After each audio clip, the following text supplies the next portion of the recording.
Ernst Schertel. Magia, História, Teoria e Prática. 2. Teoria. Embora apresentemos a seguir uma teoria da magia, nada estará mais longe de nossa mente do que simplesmente explicar os fenômenos e retratar tudo como completamente natural. Ao contrário, queremos mostrar que todo o vício da naturalidade é um grave mal entendido da natureza, que no fundo da natureza algo tremendamente antinatural está adormecido, e que todo entendimento intelectual só leva à percepção de que a essência das coisas está além de todo o intelecto.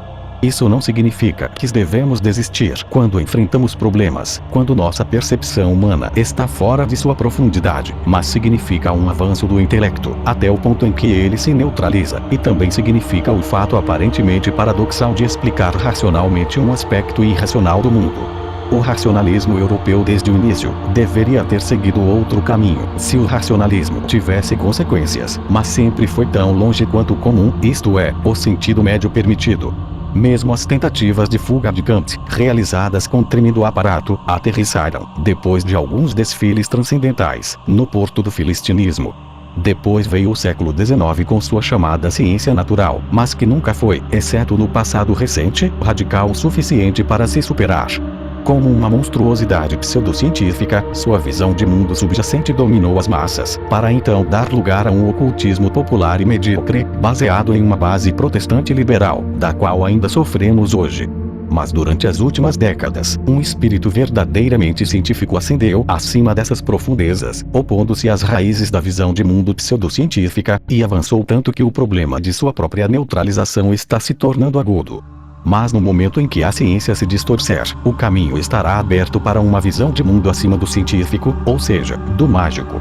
O novo espírito científico manifestou-se em várias disciplinas científicas, na ciência da história como análise cultural, na medicina como psicofisiologia e psicanálise, e nas ciências naturais matemáticas como física e química teóricas.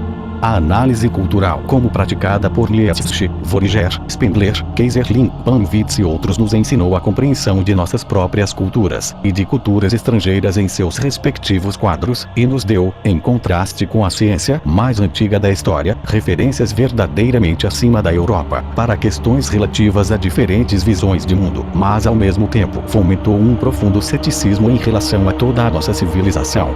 A psicofisiologia de Schleich e a psicanálise de Freud iniciaram uma compreensão totalmente nova dos fenômenos psíquicos, e criaram ideias sobre a essência dos processos alma-corpo que a psicologia ortodoxa convencional e a antropologia nunca teriam sido capazes de fornecer. Mas a física e a química teóricas com a energética e a nova mecanicista de Oswald Mach, Goldschmidt, Auerbach, Zender, Monge e muitos outros derrubou completamente a visão de mundo pseudocientífica em movimento, o que ainda não é totalmente compreendido pela multidão cientificamente interessada, mas é pelo menos suspeito em relação às 57 catástrofes representadas pela teoria da relatividade de Einstein. Para uma teoria da magia, os resultados do neomecanicismo são principalmente questionados, uma vez que tocam principalmente os fundamentos de nosso mundo objetivo. A partir daqui encontraremos facilmente o caminho para as realizações analíticas psicofisiológicas e culturais. O europeu de orientação pseudocientífica acredita estar cercado por coisas que considera quantidades objetivas, autocontidas, estáticas. Seus órgãos sensoriais lhe transmitem a percepção dessas coisas, e para ele é apenas uma questão de olhar com bastante precisão, formar uma visão correta sobre elas e não cair em uma aparência ou uma decepção. Assim, ele acredita que uma visão precisa é de fato equivalente às coisas reais do ambiente. Essa percepção logo foi enfraquecida pela constatação de que as coisas só nos são acessíveis de acordo com nossos órgãos sensoriais, que observaria as coisas de maneira diferente, mais pobre ou mais rica, se tivéssemos outros órgãos, mais numerosos ou mais limitados. Como poderia ainda haver um equivalente entre nossa imagem mental e a coisa em si? O que observamos sempre foram apenas fragmentos. Consolava-se com o fato de que fragmentos ainda são melhores que nada, e também que a fotografia, por exemplo, que descreve coisas sem cor, ainda transmite uma visão suficientemente verdadeira das coisas. O assunto não se tornou problemático até que se descobrisse o processo simulado, que é a representação das coisas por parte de nossos órgãos sensoriais. A comparação com a câmera fotográfica foi enganosa por muito tempo. Não se levou em consideração que a coisa que estamos vendo e a fotografia que estamos produzindo sobre ela só nos são acessíveis através do processo de observação e que, portanto, a relação bem estabelecida entre coisa e fotografia não se aplicava ao processo de observação, que permaneceu como a grande incógnita em uma equação de outra forma plausível. Não foi possível definir o processo de observação sem novamente inseri-lo como uma quantidade indefinida na definição. Toda essa percepção tornou-se totalmente infundada desde que a energética moderna começou a dissolver o próprio conceito de coisa. Kant se retraiu na reserva da coisa em si e aglutinou provisoriamente a partir daí a visão de mundo do senso comum. Agora, isso não era mais possível. Se não houvesse coisas de qualquer maneira, não poderia haver coisas em si, e então nossas observações não poderiam ser representações das coisas. Todo o processo de observação teve que ser explicado de outra maneira e nossa percepção do mundo coisa teve que ser considerada em uma nova base. Mas assim que isso acontece, toda a visão de mundo pseudocientífica, que hoje chamamos de europeia, desmorona sobre si mesma. Já na antiguidade, sustentava-se que as coisas não são complexos homogêneos como as concebemos, mas que são formadas pela reunião de partículas infinitamente pequenas, que então, dependendo de sua estrutura e conexão, geram os atributos característicos da coisa. Essas partículas menores eram chamadas de átomos, porque eram imaginadas como indivisíveis. Essa teoria atômica foi adotada pela física e pela química modernas. Mas os méritos reais da energética eram que ela não se limitava a essa percepção da estrutura das coisas, mas que examinava mais adiante os próprios átomos e as possíveis forças coesivas. Com isso veio à luz que os átomos também não eram algo homogêneo, mas que podiam ser dissolvidos em sistemas de partes concêntricas montadas, que estavam, à maneira dos planetas, circulando em torno de um núcleo central. Consequentemente, as coisas não apareciam nem como algo homogêneo nem como algo estático, mas sim como sendo formadas a partir das menores partes que estavam em movimento rodopiante circular. A partir daí, foi apenas um pequeno passo até o momento em que geralmente se abandonava as pequenas partes, que se partiam cada vez mais, e dirigiu a atenção cada vez mais para o lado energético, para as próprias forças rodopiantes. Com isso, a última solidão das coisas foi eliminada e o mundo foi dissolvido em uma rede de forças de tensão. Mas mesmo que se quisesse reter as pequenas partes, o fato básico não era afetado, que as coisas nada mais são do que nuvens de pequenas poeiras rodopiantes que nada retiveram da coisidade. Mas se ainda assim observamos coisas, o processo de observação não pode consistir em um processo de representação. Então, como obtemos nossas observações, como obtemos nossa impressão de coisas? A compreensão fica muito mais fácil se, em vez de um processo de representação, se assume uma interdependência, uma correlação de efeitos, que é inicialmente de tipo indeterminado. Certos impulsos de força efetuam no nível de nossa consciência o surgimento de certas imagens mentais, que chamamos de observações, mas que têm menos semelhança com a força pertinente do que o toque do sino com a eletricidade que a move. Ou como uma queimadura com fogo.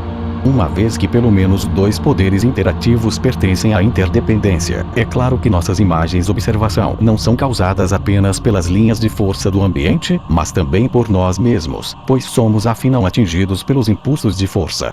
Descreve-se esse fato como o componente subjetivo do processo de observação. Hoje ainda se acredita amplamente que o ser das coisas é capturado tanto mais corretamente quanto mais o componente subjetivo é suprimido. Mas vemos claramente que este componente representa um fator necessário na ocorrência da observação de imagens, e não é mais excludente, como o pistão de uma máquina a vapor. Quem realmente somos nós em relação ao nosso ambiente? A resposta só pode ser encontrada no aparente paradoxo: somos uma parte do nosso ambiente. De fato, estamos acostumados a isolar nosso eu como um todo fechado do resto do cosmos e a diferenciar nitidamente nosso mundo do eu, isto é o microcosmo, do ambiente, que é um macrocosmo. Mas pensando bem, na verdade não sabemos exatamente onde nosso eu começa e onde termina. O limite para a maioria dos humanos está provavelmente na superfície da pele de seu corpo, uma vez que é até onde sua esfera imediata de sentimento está alcançando. Esta especificação é, no entanto, totalmente arbitrária. Alguns humanos são capazes de expandir sua esfera de sentimentos além da superfície da pele. Outros têm um sentimento tão rudimentar de seu corpo que mal sentem que suas extremidades lhes pertencem. E ainda para outros nada corporal pertence ao seu eu real. É antes considerado puramente mental, mesmo a ponto de certas emoções sensoriais espirituais serem sentidas como alienígenas ao eu. Nosso eu no sentido estrito da palavra nada mais é do que um ponto focal, um centro de consciência, um nó dentro da rede de forças cósmica infinita, em si completamente sem sentido e apenas o princípio da alvorecer da consciência. Mas o que chamamos de eu no sentido de personalidade concreta, individualidade real, etc., já é um complexo de elementos de observação e principalmente não difere do ambiente tangível. Nosso corpo, nossa alma, etc., são fundamentalmente nada além de certos complexos de observação como uma árvore, uma casa, uma estrela ou outra coisa. O fato de, no entanto, compararmos nossa própria pessoa com o meio ambiente e frequentemente defendê-lo freneticamente, se deve ao fato de que nossa capacidade de consciência só está conectada com a rede de forças cósmica nesse ponto, que chamamos de nosso eu, e, portanto, este ponto possui grande importância para nós. Portanto, nosso corpo, como a primeira camada circundante do ambiente, está equipado com cordas de percepção, infinitamente mais ricas e sensíveis do que aquelas que conectam as camadas mais distantes do universo com o centro do eu. Sistemas solares inteiros podem perecer e talvez quase não percebamos nada sobre isso, enquanto a menor partícula de poeira que penetra em nossos olhos, o menor vaso sanguíneo que explode em nosso cérebro, leva às sensações mais intensas. Nosso corpo é a fortaleza de nossa consciência, e nosso eu centro é o ponto onde as forças do mundo convergem para nós e ganham significado. Nosso corpo representa um acúmulo de energias cinéticas e potenciais do mundo e varia no caminho desde a linha de nossos ancestrais, animal, planta e cristal até o início de todas as coisas. Em nosso corpo repousa como sedimento todo o passado do mundo, começando com a primeira poeira estelar. Através de nossos corpos inundam as energias do universo, do infinito para o infinito. Eles impulsionam o moinho do nosso ser. O que chamamos de nossa alma é a soma de todas as energias do mundo, todos os passados do mundo e estados do mundo, que percebemos emocionalmente sombriamente. Este é o segredo da visão de dentro. Quando um místico fecha os olhos e se dedica apenas às percepções emocionais de seu eu interior, isto é, dedica-se a uma certa camada de seu corpo, então ele está experimentando toda a infinitude do cósmico que está repousando neste corpo. Mas assim que abre os olhos, novamente se depara com uma desordem caótica de coisas com as quais realmente não sabe lidar. A visão combinada, a sinopse das forças mundiais é mais fácil por meio da visão de dentro do que da visão de fora. Os povos antigos, no entanto, também possuíam a profundidade da visão externa, e nessa dupla visibilidade repousava sua cultura, seu poder criativo e, por último, mas não menos importante, sua magia. Que nós, que vivemos hoje, não sabemos realmente como lidar com o mundo sensorial, que ele parece vazio, sem graça, muitas vezes irritante, que percebamos nosso corpo como uma prisão de nossa alma, que, consequentemente, somos no máximo capazes de mística, e apenas nos casos mais raros capazes de magia, é por causa da extinção da capacidade que todos faltam os últimos tempos, e que consiste em experimentar o mundo exterior como encarnação de conteúdos espirituais. Mas só ele é um mago capaz de inspirar coisas e solidificar a alma. A diferença entre alma, ou mundo interior e ambiente sensual, ou mundo exterior, consiste apenas em que a alma representa um complexo de percepções emocionais, o mundo exterior um complexo de percepções sensoriais. Não é possível traçar uma fronteira exata entre as duas áreas, pois os momentos espirituais emocionais ganham facilmente um caráter pictórico, e, por outro lado, toda percepção sensorial carrega um tom emocional mais ou menos pronunciado, desde que não consista apenas em uma emoção, como é o caso dos sentidos do olfato e do paladar e de vários tipos de irritações da pele. No fato de os momentos emocionais se transformarem em percepções pictóricas e, por outro lado, as impressões sensoriais pictóricas estarem associadas a complexos emocionais mais ou menos fortes, repousa todo o fenômeno da inspiração da natureza, que representa a base do animismo e do demonismo e assim de todos os aspectos mágicos. O mago tem que possuir a habilidade de transformar emoções em coisas e capturar coisas emocionalmente.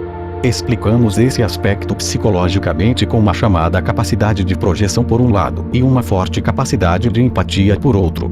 Ambos são basicamente os mesmos, e são o resultado do forte vigor interno do corpo e da intensa correlação entre as várias camadas da esfera corporal.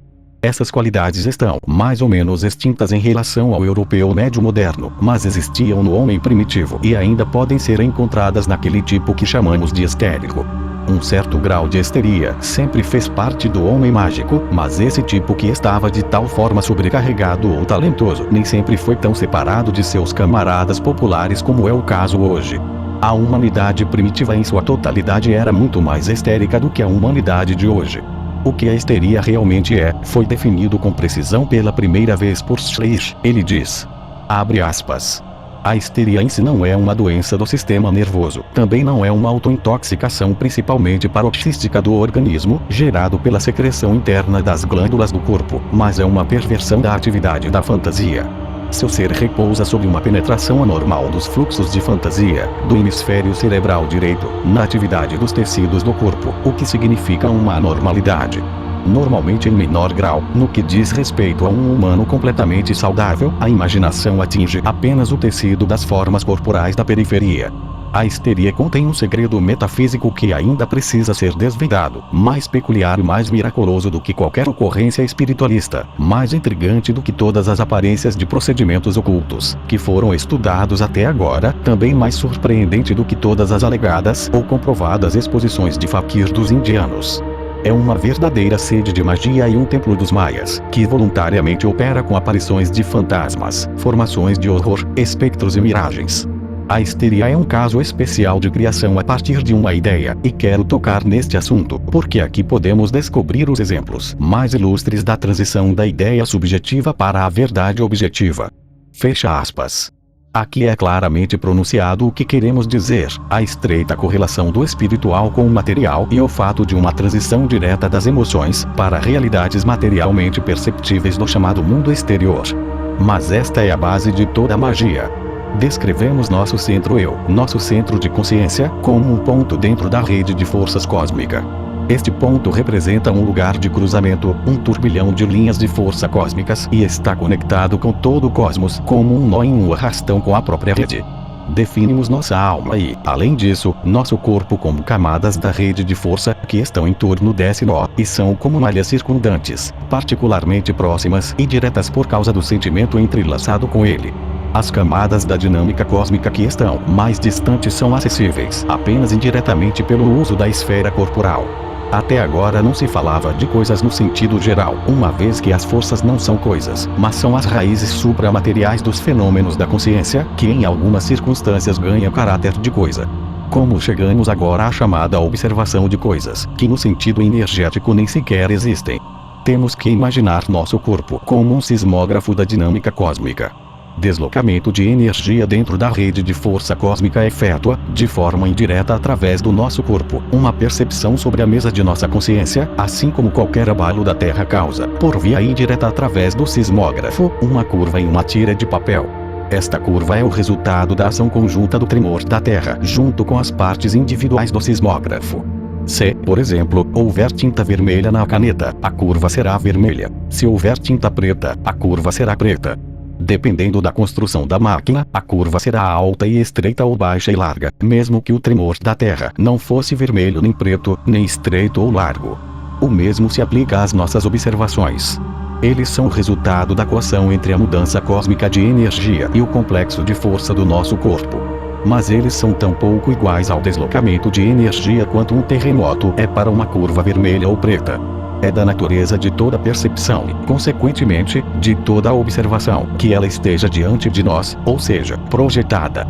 Nossa consciência automaticamente coloca a imagem mental diante de nós e cria com ela um mundo exterior ou ambiente.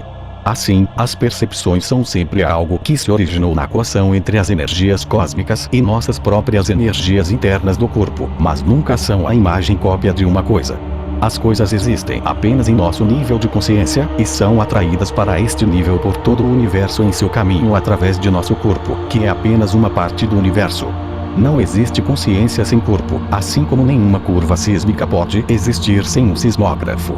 Cada centro de consciência cria um ambiente individual específico ou mundo coisa, assim como cada sismógrafo desenha sua própria curva. Acreditamos apenas que existe apenas um mundo coisa objetivo. Mas a análise cultural nos deu a prova de que povos diferentes concebem mundos totalmente diferentes, que são em si completamente razoáveis, mas não obstante inconsistentes entre si. A ideia de uma multidão de mundos ganha, assim, total confirmação. Paul Monroe falou sobre isso. Ele disse, abre aspas, não precisa haver apenas um contínuo de condições mundiais, onde estamos entrelaçados. Além disso, há muitos outros mundos pensáveis, com conteúdo variável, exibidos em linhas do tempo, nos quais os pontos de presença jogam seu jogo.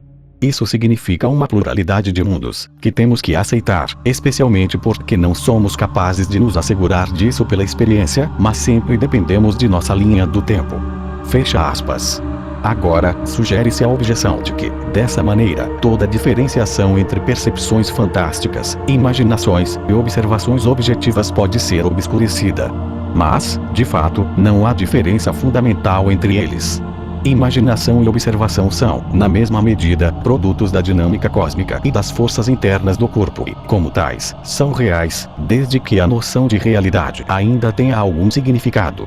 Que na prática, no entanto, diferenciamos entre imaginação e observação é devido ao fato de que a imaginação é em grau mais forte causada pela compressão interna da energia cósmica. A observação, por outro lado, é causada mais pela influência das camadas da rede de forças cósmicas.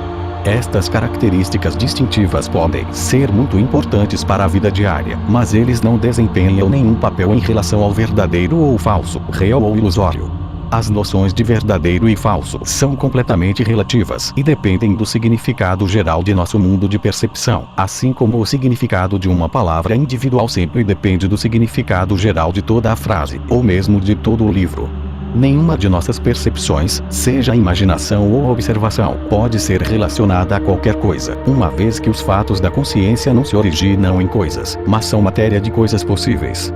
Assim, nenhuma percepção pode ser descrita como verdadeira ou errada, como certa ou falsa, como real ou ilusória, uma vez que todas essas noções sempre requerem um mundo coisa existente além de nossa percepção. Se uma percepção é verdadeira ou errada é, em última análise, apenas uma questão de intensidade. Há percepções que chegam até a intensidade material e outras que ficam presas em uma qualidade tênue e ilusória. Aqui também temos que citar Schleich. Abre aspas.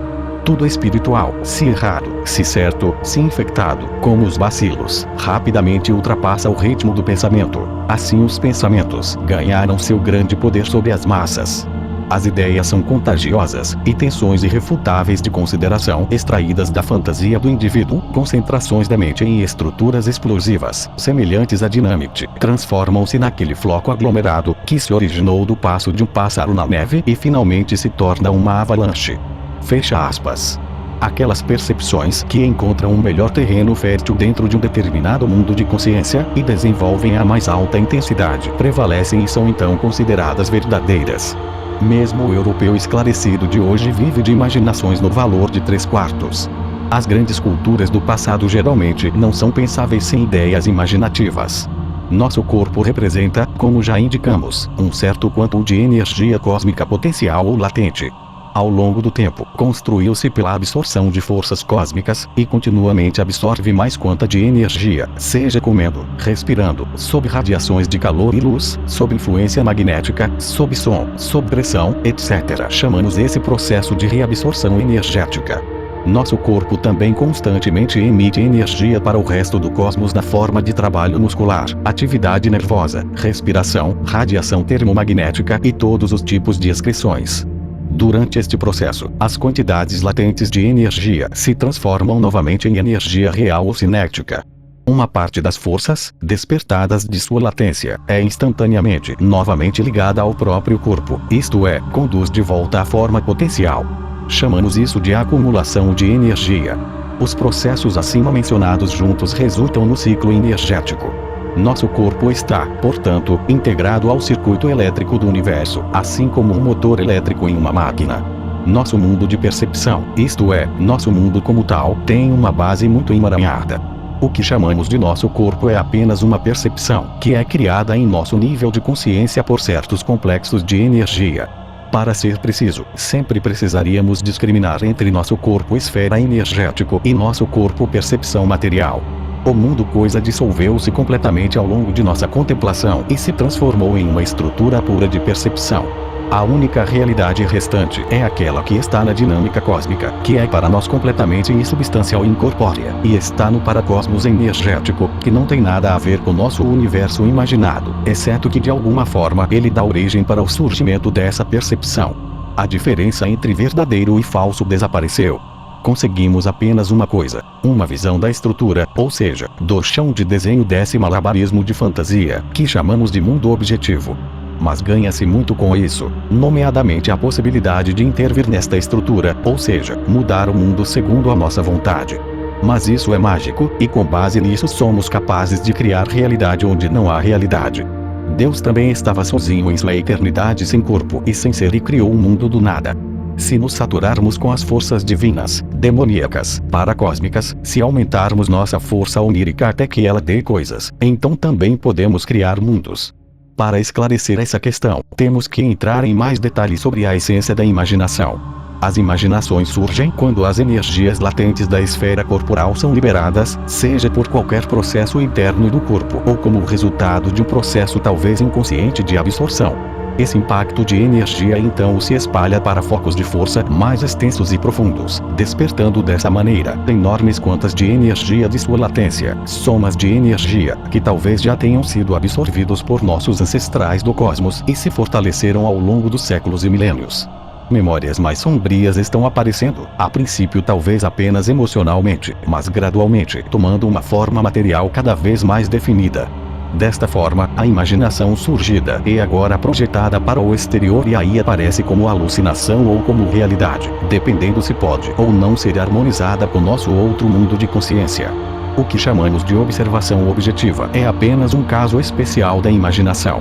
Uma observação surge em uma conexão, tão imediata quanto possível, com um complexo de energia absorvido, uma impressão sensorial, mas desde os tempos primitivos o corpo acumula energias, tendo mais a ver com a imaginação no sentido mais amplo. Mas o tornar-se imagem da dinâmica cósmica é anos, e só isso é o que conta para nós aqui. Assim que esses grandes complexos de energia acumulada irrompem durante o processo da imaginação, um processo de emissão do tipo mais estranho torna-se perceptível. Essa energia começa primeiro a mudar a estrutura do corpo-esfera e, se houver energia suficiente, se espalha ainda mais na conexão de forças do resto do cosmos. A mudança da estrutura corporal se manifesta na maneira como o corpo tenta se adequar ao conteúdo da imaginação. Esse fenômeno pode crescer tanto que novas formas estão aparecendo diretamente dentro da esfera do corpo, que tecidos individuais ou órgãos inteiros aumentam ou diminuem de volume, suas funções crescem, cessam ou mudam, que dramáticas metamorfoses acontecem dentro dos centros nervosos, na composição do sangue, finalmente, em todo o hábito da personalidade pertinente, que provocam uma atitude totalmente nova em relação à existência e o desencadeamento de habilidades desconhecidas. Schleich disse que, abre aspas, o jogo de funções da fantasia, isto é, a soma das funções de tudo o que constitui a noção da capacidade de percepção, exerce uma influência visual, modeladora, plástica sobre os acontecimentos físicos no corpo, e sobre o funcionamento dos mecanismos celulares. A fantasia é capaz de ganhar entrada em todos os tecidos do corpo através das cercas e recintos das estruturas celulares e dos mecanismos do circuito sanguíneo, bem como fluxos do nervo periférico. Fecha aspas.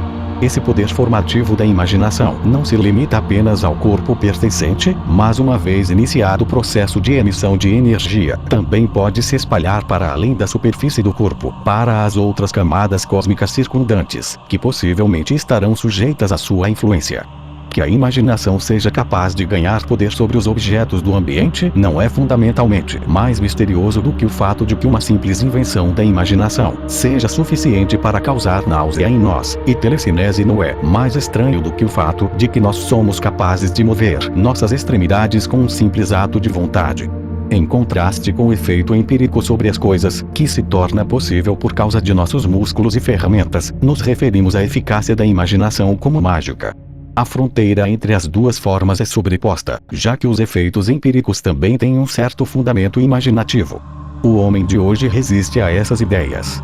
Ele elogia o empirismo e rejeita todas as imaginações. Ele não sabe que sua visão de mundo empírica, da qual se orgulha muito, também se baseia, em última análise, na imaginação. Toda visão de mundo é construída sob uma síntese básica imaginativa. Mesmo os fatos mais palpáveis só existem se não discutirmos certas ideias básicas, que são bastante imaginativas, mas as aceitamos com fé. Aqui é o mesmo que com as constelações. Estes são construídos a partir de observações individuais de estrelas, que combinamos com linhas imaginárias para certas figuras. Mas as observações individuais das estrelas também estão em um postigo pegajoso, já que algumas dessas estrelas não existem mais, e todos eles não estão mais nos lugares onde os estamos observando, como resultado da deflexão do raio de luz. Depois dessas contemplações, não parecerá totalmente injustificado atribuir à imaginação primado em nossas atividades de vida, especialmente porque sem ela não apenas uma visão de mundo seria impossível, mas também não chegaríamos a fazer ou agir qualquer coisa que seja, uma vez que todos os nossos objetivos, avaliações e ideais são de origem exclusivamente imaginativa. O homem com a maior força de imaginação está comandando o mundo e cria realidades de acordo com sua vontade, em vez de ser escravo de um empirismo insubstancial e incorpóreo. O empirismo cumpre as leis da probabilidade, mas a imaginação faz o impossível acontecer. O homem empírico puro é do tipo entrópico, que leva à completa desvalorização da energia cósmica. O homem imaginativo, ao invés, o mago, é o foco real do ectrópico, a renovação do mundo, a remodelação do mundo, o novo nascimento do ser. Felix Auerbach, o criador da teoria física da vida, articulou esses fatos da seguinte maneira. Abre aspas. Tudo no mundo, na medida em que é de caráter ativo, sempre aspira ao estado mais provável. Está ansioso, por assim dizer, por cumprir as leis da estatística. Mas é obviamente a assinatura de tudo que é individual, de tudo especificamente ectrópico, que realiza o improvável, que derruba a estatística de cabeça para baixo. O verdadeiramente ectrópico é sempre novo, improvável, desconcertante, uma zombaria da estatística, ou, se ela está se espalhando e prevalecendo, fundando uma nova estatística, porque o mais improvável pode se tornar provável pelo poder de sua influência. Fecha aspas. Como resultado de nossas análises físico-epistêmicas, chegamos agora à definição de magia. Magia é exercício autogênico de poder com base na imaginação. E ganhamos uma nova definição para a noção de realidade. A realidade é uma imagem de nossos poderes essenciais mais profundos. A verdade não é nada receptiva, mas algo criativo, o processo de observação, não um processo de representação, mas de construção. O homem que deixa crescer seus poderes de imaginação até a criação da realidade material é um mago. Ele possui essa dupla visibilidade primordial, que não apenas lhe permite realizar a visão de dentro, mas também lhe abre um mundo de imagens, coisas e formas, que ele mesmo cria e as pulsa com as forças do universo. Assim, ele difere do mero místico, que foge de toda a realidade criada e nunca deixa que suas energias internas cheguem ao ponto de tornar-se animação. Como resultado desse voo diante da concretude, o místico puro não é capaz de desdobrar efeitos mágicos, mas deve sempre se contentar com a mera imersão emocional na dinâmica não pictórica do cósmico. Chamamos o foco central das forças cósmicas em nós de nosso Deus ou nosso demônio. Descreve a projeção pontual de toda a dinâmica do universo com toda a sua infinitude abismal em nosso eu. Significa o sentido mais profundo, o primeiro ser o valor mais alto, criado no centro de nossa consciência a partir do insensato, do ser, o caos menor, e sem valor de forças paracósmicas. Essa partenogênese do Deus em nós, essa criação primeva de um sentido a partir do insensato, é o segredo mais obscuro da existência, e é o verdadeiro princípio individuationis, o verdadeiro ato de criação, e resiste a toda dissecação pensante e a toda imaginação potencial, para que ela mesma seja a origem e fundamento de todo pensamento e toda imaginação. Devido ao fato de estar concentrado em um ponto, o próprio centro Deus é sem imagem ou matéria e coincide com nada. Consequentemente, também deixa de ser um acontecimento, um fenômeno da consciência, porque uma consciência, um evento sem matéria, uma imaginação sem algo imaginado, é uma contradição em termos. Aqui não é diferente do que com outras coisas. Eles também possuem a realidade apenas como parte de sua fenomenalidade e se dissolvem completamente assim que se deseja apagar essa fenomenalidade. O centro Deus também possui realidade apenas na medida em que assume qualquer tipo de fenomenalidade, seja um sentimento sombrio ou ofuscante, seja um plástico mais ou menos nítido no sentido próprio da palavra pictórico. Assim como as forças cósmicas em sua fragmentação linear dissolvem a percepção de coisas e de objetos em nós, também essas forças em sua concentração pontual criam uma percepção correspondente, que é a mais significativa, a mais saturada de sentido, a mais intrinsecamente valorizada de todas as percepções, a percepção concreta de Deus. Essa percepção é tão pouco certa ou falsa quanto qualquer outra sensação material, porque as percepções são essencialidades autogênicas, de alto ser, que não se assemelham ou não se assemelham a outras essencialidades além das suas, mas que possuem sua realidade em sua fenomenalidade. Eles são indiscutivelmente criados por realidades paracósmicas, mas não podem ser equiparados a eles apenas como uma curva com um terremoto, ou como um sintoma de envenenamento com veneno. Portanto, é tolice perguntar se nossa percepção de uma divindade está correta, assim como essa pergunta acabou sendo tola em relação a outras coisas. O próprio ato de percepção é sempre o ato de criação da matéria imaginada. Portanto, também não faz sentido afirmar que a divindade pode ser sem imagem, uma vez que está emergindo da concentração pontual de forças paracósmicas não pictóricas. A natureza pictórica ou não pictórica da percepção de Deus depende apenas de nosso poder. O homem mágico é agora, como já indicamos, um homem com as mais altas habilidades, com um poder de projeção criativo tão grande, que é capaz de afetar cada percepção até chegar à última realidade material. Sua percepção de Deus será, portanto, pictórica. O místico, por outro lado, é um homem que tem de fato uma profunda capacidade de experiência, mas pouco poder. Sua percepção de Deus é, portanto, não pictórica, isto é, fica presa em um estágio preliminar ao devir uma imagem, na linha do mero emocional. O mago não se contenta em experimentar seu Deus meramente emocionalmente, mas com a imaginação ele o deixa tomar forma e o integra materialmente ao ambiente. Para isso, ele projeta sua percepção de Deus no espaço circundante, e a localiza em um determinado lugar. Este processo pode acontecer voluntária ou involuntariamente, mas envolve em qualquer caso o que se chama teofania, ou seja, uma imagem do Deus em uma base alucinatória. Tal teofania é muito rara e requer um poder especial da esfera da imaginação. Mais frequentes são as alucinações acústicas e os fenômenos de compressão, que por si mesmos já são bastante avançados, mas também são apenas estágios preliminares para uma imagem completa. Uma vez que a mera base alucinatória é apenas nos casos mais raros o suficiente para alcançar a compressão pretendida da percepção do Deus, outro processo psíquico é trazido para ela, o que garante com segurança a incorporação do Deus. Este é o processo que é psiquiatricamente chamado de o processo da ilusão. Aqui, uma percepção autogênica não é transferida livremente para o espaço, mas a psique apreende um objeto percebido do ambiente empírico e projeta nele a percepção imaginativa. Essa percepção se conecta intimamente com o objeto pertinente, de modo que esse objeto é concebido como a realização da percepção. O processo de ilusão se manifesta em uma transmutação imaginativa do valor sentido, do sentido ou da substância metafísica de um objeto empírico, mas sua substância física permanece completamente inalterada. Esse processo é, portanto, chamado de transubstanciação na linguagem hierática, enquanto reflete apenas sobre a substância metafísica, sobre o valor significado imaginativo do objeto. Assim, o objeto carregado de imaginação é chamado de ídolo, de fetiche ou, psicologicamente falando, de magospúrio, isto é, de criação bastarda imaginativa. A realização da percepção de Deus repousa sobre um ato totalmente individual.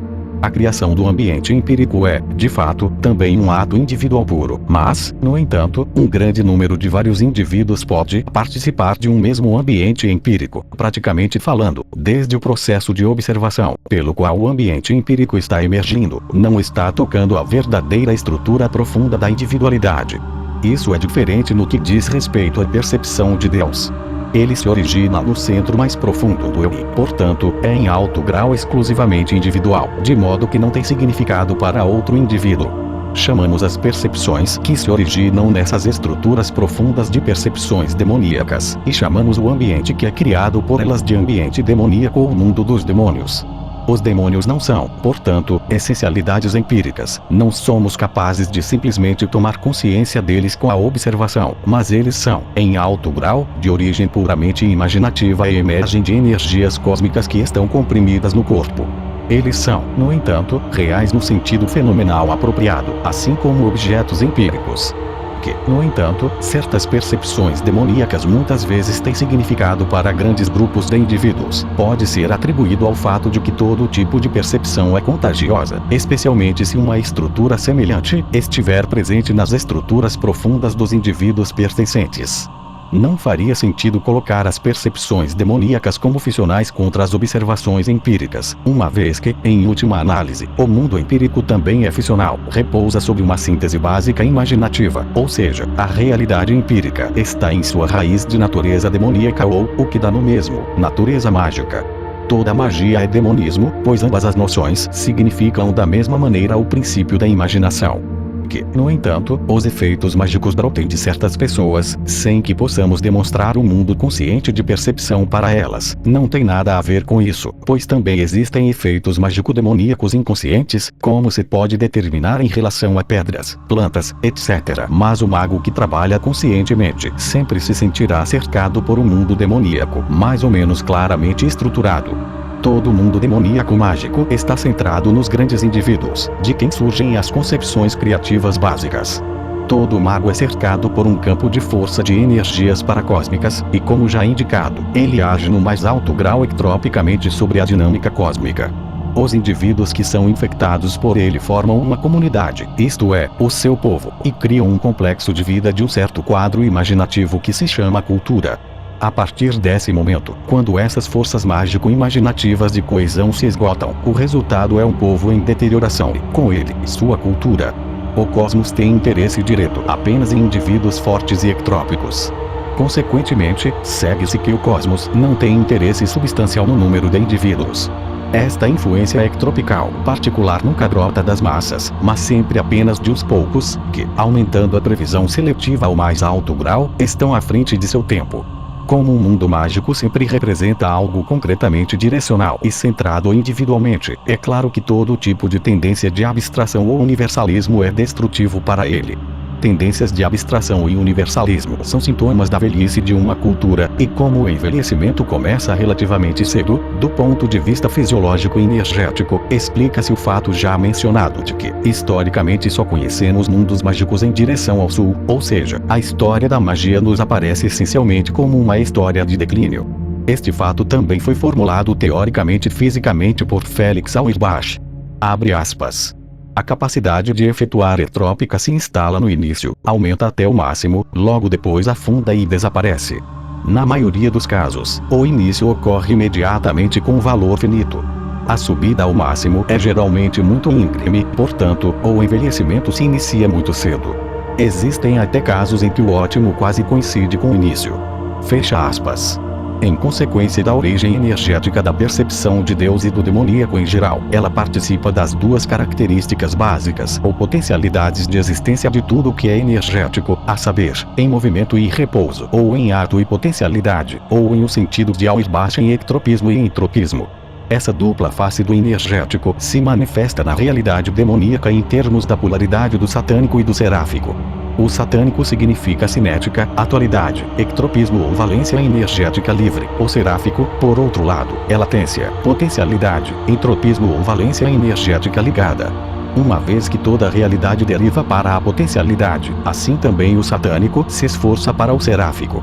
Assim que o estado de latência, a entropia é atingida, em algum lugar um novo centro de energia cinética deve se abrir, para que, com sua eficácia ectrópica, a entropização final de todo o cosmos seja novamente adiada por um tempo. Satanás é o princípio criativo, que estabelece valores e aumenta os valores, que a princípio sempre parece mal. O serafim, por outro lado, é o polo de repouso, preservação e efeito de valores, que chamamos de bom. Satanás é o guerreiro fertilizante, destruidor e construtor. Serafim é posse e paz. Satanás e Serafim não são, portanto, opostos, que se poderia separar, mas são noções polo, que só são pensáveis um no outro e entre si.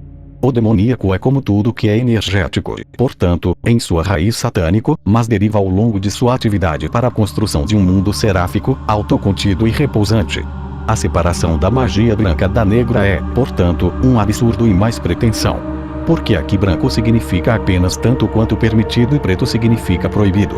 Mas isso é completamente relativo e depende apenas da síntese básica atualmente dominante, portanto, justificada e correta reconhecida. Esta distinção torna-se ainda mais insubstancial se for aplicada à área social-moral e a magia negra é definida como egoísta e branca como social ou altruísta. Porque atualmente não é aceitável debater porque as vantagens de uma multiplicidade arbitrária devem ser valorizadas moralmente, mais do que as vantagens dos indivíduos. Nietzsche já debateu bastante sobre isso e Felix Auerbach também esquadrinhou esse problema de um ponto de vista enérgico, foi dito. Abre aspas. No que diz respeito à ética, a justa posição, egoísmo e altruísmo são banais e não cruciais para o ponto principal. Apenas a antítese é crucial, ectropismo e entropismo. O egoísmo pode ser bom e o altruísmo pode ser ruim. O serviço faz grande, mas o domínio faz mais. O que é permitido depende não apenas do que, mas também do quem. Permitido é finalmente o que agrada ao cosmos, ainda mais do que o permitido, desejado. A eficiência ectrópica e o efeito líquido de um estilo de vida e trabalho de vida engenhosos seriam reduzidos mais pela ética da máfia comum do que a polícia cósmica provavelmente permitiria. Fecha aspas. A única lei a que o mago está subordinado é a vontade de seu deus ou demônios, ou seja, o efeito ectrópico resultante das forças cósmicas que nele estão comprimidas. Assim, um mago é sempre preto e branco em um, assim como a passagem da Cabala apresentou Deus, como já foi citado na parte histórica. Em torno desta lei básica se sobrepõem vários regulamentos e regras às quais o mago se submete, a fim de organizar uma comunhão mais íntima com o demônio e saturar-se de forças paracósmicas sempre novas. Mas se ele quer colocar o poder dessa forma, conquistado na comissão de uma multiplicidade, ou usá-lo para seus próprios fins, fica completamente a seu critério. As pessoas que ele poderia reunir em torno de si não têm nada a ver com uma multiplicidade abstrata, a cujo bem ele deveria servir, mas representam uma ampliação de sua esfera. Mas já aconteceu que um mago abandonou, despedaçou ou castigou seu próprio povo, se eles não parecessem mais reativos o suficiente. Cristo é o exemplo histórico disso, que originalmente veio para os judeus, mas depois foi para os pagãos. Também Moisés, como Yahvé encarnado, muitas vezes castigava seu povo enquanto os elevava. O povo do mago sempre se opõe à humanidade abstrata e à multiplicidade aleatória e, a princípio, são concebidas tão más quanto o próprio mago. Até que o mundo mágico esteja consolidado e tenha prevalecido, a raiz satânica será latente, isto é, impalpável, e tudo o que acontece de acordo com este mundo também está aparecendo agora, mesmo para a mente mais inofensiva, como bom, assim como um movimento mais intenso parece estar parado se todo o ambiente estiver se movendo na mesma direção. Mas algum dia todo o povo mágico, isto é, toda a cultura, cai presa das forças opostas, mesmo que estas devessem ter poupado o próprio mago. Este fim aparece como o fantasma do anticristo, de quem todos os mágicos conheciam e cuja entrada em seu mundo ele gostaria de adiar o máximo possível, até o fim dos tempos. O mago é o homem heróico que, apesar de estar consciente de sua trágica linha de vida, ainda a segue, pela vontade do demônio que o está empurrando. O mago é o clímax da humanidade, é um núcleo da mais alta força ectrópica e, portanto, aparece como uma encarnação do último significado cósmico, um embaixador da divindade. As forças cósmicas, ao realizarem seu dever imagem, sempre dependem de um determinado centro e, inversamente, todo centro I seria ineficaz se não fosse pulsado com energias cósmicas. Aqui reside a interação e a condicionalidade mútua de demônio e mágico ou de Deus e humano. Sem um mago, as forças demoníacas nunca teriam alcançado a encarnação, e sem o demônio o mago estaria livre de qualquer tipo de força profunda. Este fato ainda era bem conhecido pelos místicos tardios da Idade Média. Angelo Silesius escreveu um verso muito citado sobre isso. Da mútua condicionalidade do demônio e do mago cresce a necessidade de associação entre eles, que pode aumentar desde a mais simples imersão emocional até a unificação corporal sangrenta, dependendo da intensidade e poder imagem das energias atuantes. Entre demônio e mago, isto é, entre as forças paracósmicas e o corpo empírico pertinente onde estas atuam, existe uma tensão polar contínua, que por um lado se manifesta na criação de uma enorme distância, fazendo com que a imagem do demônio tão enorme, tão grande, tão distante e desconhecido quanto possível, por outro lado, arranjando a amálgama com esta imagem, a comunhão tão imensa e completa. A comunhão corporal ou sacrifício é realizado de tal forma que o mago está induzindo o aparecimento do demônio em uma base alucinatória e assim unificando-se com ele ou que ele está usando uma imagem, ou seja, um objeto do ambiente empírico, sobre o qual se projeta o complexo de força demoníaco. Ambas as formas são atestadas historicamente. J.W. Orr escreve sobre isso. Ele escreve o seguinte: abre aspas. Sabemos inequivocamente de várias fontes que os deuses apareciam aos seus adoradores e os enchiam de força e entusiasmo, para que o cantor ou pensador se sentisse unificado com a divindade durante o sacrifício. Os cantores excitados relatam repetidas vezes que eles vieram e fizeram seus atos em companheirismo e amizade com os sacrificadores. Eles lideraram o caminho e os escoltaram. Parece razoável supor que o yoga primitivo era acima de tudo uma convocação dos deuses. Fecha aspas. Isso envolve uma imagem do demônio e uma comunhão de forma alucinatória. Carl Einstein expressou sobre a forma imago espúria da comunhão. Ele escreveu, abre aspas, O escultor trata sua obra como uma divindade ou como guardiã da divindade. Desde o início, ele mantém uma distância de sua obra, porque esta obra é ou contém um Deus específico. O trabalho do escultor é uma forma de adoração remota e a obra é, portanto, algo autônomo, mais poderoso que seu criador, tanto mais quanto ele o infunde com toda a sua intensidade. Como o ser mais fraco, ele se sacrifica a ele. Seu trabalho deve ser descrito como adoração religiosa. A peça resultante, como divindade, é livre e independente de tudo o mais. Tanto o trabalhador quanto o adorador estão a uma distância incomensurável do trabalho. Este nunca estará envolvido em eventos humanos, exceto como algo poderoso e novamente distanciado. A transcendência da obra é ao mesmo tempo determinada e presumida na religiosidade. Ele é criado em adoração, em terror de Deus, e o terror também é seu efeito. Criador e adorador estão fundidos psicologicamente, o que quer dizer essencialmente idênticos. O efeito não reside na obra de arte, mas em sua pré-estabelecida, ser inquestionável como um Deus. É o Deus que mantém sua realidade mítica fechada, acolhendo o adorador, transformando-o em um ser místico, anulando sua existência humana. Fecha aspas. No culto católico, a forma imago espúria do sacrifício e adoração ainda é puramente preservada. O sacrifício é necessário no contexto cósmico, pois os demônios, os centros ectrópicos de energia, se alimentam do sacrifício, ou seja, só ganha poder sobre o sistema mundial pelo contato com um corpo real, e o mago adere com o sacrifício aqueles poderes a ele, isto é, ele os centraliza em sua pessoa, amalgama-os e subordina-os à sua vontade. Os demônios exigem os corpos e o mago exige a demonologia, e ambos encontram realização na comunhão do sacrifício. A carga dinâmica cósmica, que é criada pela comunhão demoníaca, molda o mago em uma ferramenta mais abrangente das forças paracósmicas, de modo que, finalmente, nada lhe parece impossível. Ele é capaz de mudar a esfera de seu corpo, ampliá-la, reduzi-la ou realocá-la completamente, desta forma, transferi-la para diferentes tipos de fases de agregados energéticos. Mas ele também é capaz de exercer efeitos mágicos, isto é, altamente complexos, energéticos, além de sua esfera corporal. Na realocação da esfera corporal repousam os fenômenos geralmente associados ao chamado corpo astral. O corpo astral não é nada empiricamente substancial que faça parte do corpo material, mas esta noção simplesmente descreve uma certa condição da esfera do corpo inteiro, onde há uma grande instabilidade de sua coesão molecular, e está em uma conexão notável e estreita com o corpo astral. Sobre esta condição repousam fenômenos como clarividência, invisibilidade, permeação de objetos sólidos e muito mais. Todos esses fenômenos são explicados pelo fato de que nossa esfera corporal é bastante relativa em relação à sua fronteira e é mais ou menos lábil em sua constituição. Isso significa, portanto, que a fronteira de nossa esfera de sentimento e ação não necessariamente coincide com nossa superfície da pele, e que o complexo que chamamos de nosso corpo é capaz, em função de sua estrutura energética, de assumir diferentes formas físicas, como a água, por exemplo, e não apenas em seu estado fluido, mas também em seus estados sólido e gasoso. A clarividência e a clareaudiência repousam sobre a expansão difusa de nossa esfera do sentimento, de modo que os processos que estão além da esfera normal do nosso corpo entram em nossa consciência, assim como os processos internos do corpo. Que somos ao mesmo tempo capazes de olhar para eventos futuros torna-se compreensível se lembrarmos que um astrônomo, como resultado da expansão de sua esfera de observação e sentido, também é capaz de reconhecer eventos futuros da atual constelação de estrelas.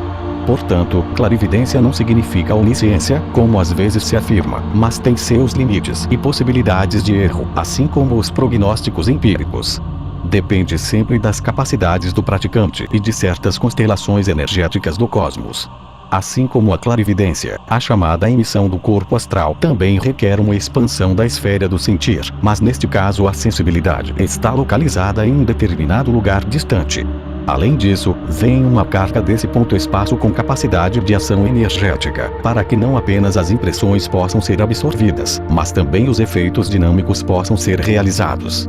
Isso seria semelhante a construir uma estação de telegrafia sem fio, em um local distante em conexão com a instalação de detonação sem fio de minas, etc. A compressão da energia interna do corpo no lugar distante pode se tornar tão grande que as pessoas que estão ali presentes podem ter a visão do homem de quem o efeito está brotando, de modo que uma duplicação de seu corpo parece ser o caso.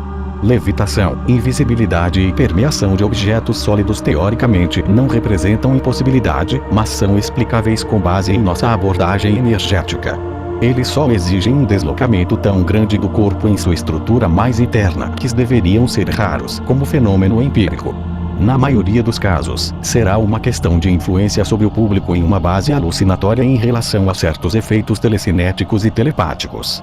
Todos esses atos mágicos são iniciados inicialmente na fantasia com uma percepção distinta e concentrada do objetivo a ser alcançado. A concentração dessa percepção é significativamente apoiada por todos os arranjos empíricos possíveis, criação de certos objetos como signos, imagens, etc., certas posturas e movimentos, inserção de certas toxinas no corpo, enfim, tudo que pode ser chamado de manipulações mágicas. Os vários tipos de dança mágica, com a qual já nos familiarizamos. Além disso, a magia imagem e amuleto, a magia inaugural, etc., estão entre eles. A concentração em conexão com as medidas mágicas leva à percepção autossugestiva do objetivo que deve ser alcançado, e essa percepção está agora atuando como um núcleo ectrópico especial sobre a esfera do corpo, e além dela em todo o cosmos. Cada tipo especial de magia representa, portanto, apenas um caso especial do fenômeno que leva ao devir uma imagem, isto é, a realização do demônio que já descrevemos em detalhes. O valor real da magia não reside na execução de artes mágicas especiais, isto é, no que se chama conjuração no sentido popular da palavra. Habilidades mágicas especiais muitas vezes podem coincidir com um padrão geral muito baixo da pessoa em questão, assim como pessoas completamente inferiores muitas vezes podem possuir um talento fabuloso para a aritmética mental.